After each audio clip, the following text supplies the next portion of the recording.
मालू, कालू और कौन?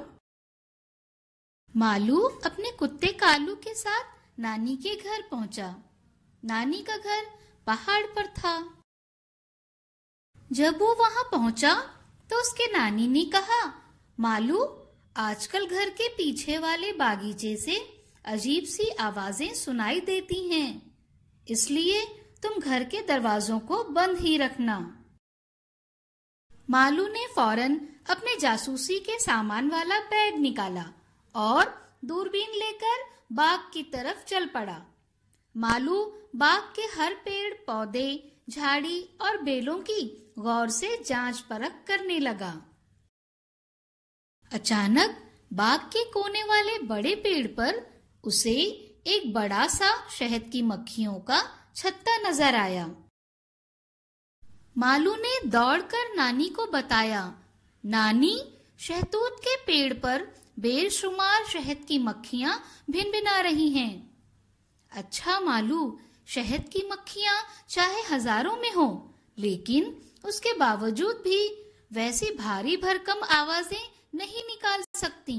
नानी ने कहा, ये काम या तो चोर या फिर भूत का हो सकता है।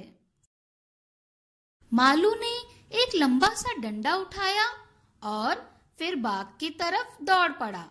कालू रास्ते में ही घास को सूंघते हुए घूं घूं घूं की आवाज निकालते हुए गोल गोल घूमने लगा।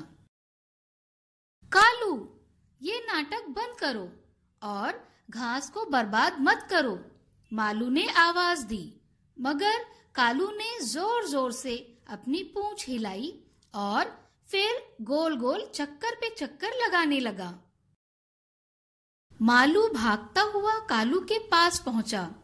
उसने झुककर गौर से देखा। घास पे पंजों के बड़े बड़े निशान थे। पंजों के ये निशान तो भालू के थे। वाह वाह, शाबाश कालू, आखिर तुमने भालू के पंजों को ढूंढ निकाला। कालू और मालू दौड़ते हुए नानी के पास आए। चोर नहीं, डाकू नहीं और ना ही कोई भूत, मालू ने कहा। बाग में भालू आता है खाने को शहद और शहतूत।